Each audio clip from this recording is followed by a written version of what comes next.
Здравейте! Намираме се в Средно село, църквата, която от 1 година вече е кауза и която искаме да възстановим. Защо сме тук днес? Наближават коледните празници, в които всички ние преосмисляме какво се е случило през годината, какво сме направили добре, кое е могло да стане още по-добре и градиме планове за следващата година. Това е един период, в който е много хубаво да погледнем и навътре в себе си, за да разберем кое е това, което ни мотивира, кое е нещото, което ще ни задвижи следващата година, за да поставяме целите си такива, каквито бихме искали да бъдат постигнати и да знаем как да ги постигнем и защо е толкова важно те да ни се случат.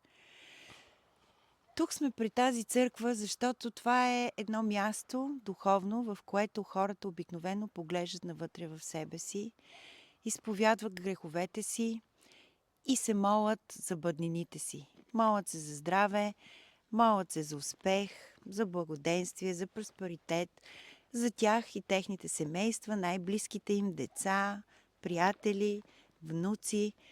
Молят се и за родината си. Молят се и за всички неща, които са им важни.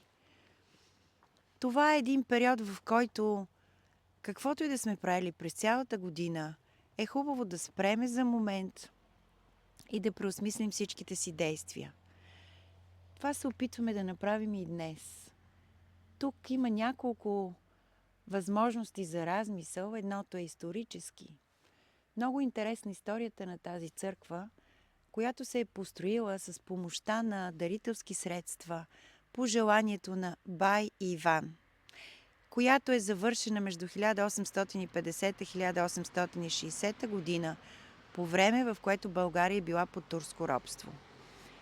Сигурно е било изключително трудно да се съберат тези средства, да се построи такава църква, във време, в което най-вероятно най-високата част на църквата трябва да е била не повече от 2 метра от земята, за да може да изпъкне, турската джамия. Хората са успели обаче. Успели са, защото са вярвали. Успели са, защото са имали принадлежност към нещо, което им е било важно. Успели са, за да съхранят вярата си. Защото без вяра не можем да постигаме много в днешно време. Вярата е тази, която ни задвижва. Тя е, която ни снабдява с енергия да свършиме всичко това, което искаме. Много е важно ние да я запазим, да я увеличим и да я използваме в правилната посока. И мястото за подобни размисли са църквите. Едно от местата са църквите. Друго интересно е, че тази църква е изцяло българска, в старобългарски стил. Вие виждате камените стени, тухличките, камбанарията отгоре. Всичко това е изцяло българско. В днешно време наблюдаваме много сгради, архитектурни обекти, произведения, в които се опитваме да подражаваме на другите, които смятаме, че са по-големи, по-важни, по-хубави, по-модерни. И някак си забравихме българското, забравихме силата на това да сме българи.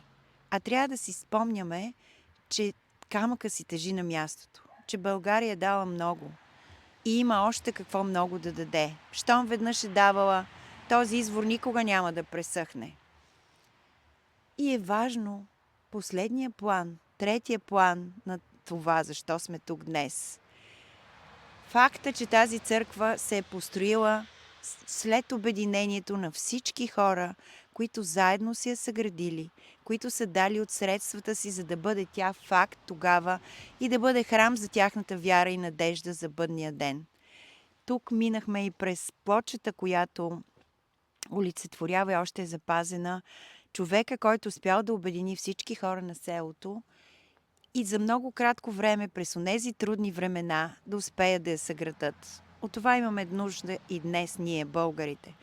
Да се обединим около национална идея, тази, която е свързана с нашия дом, с нашата родина, с нашите деца, с нашето бъдеще.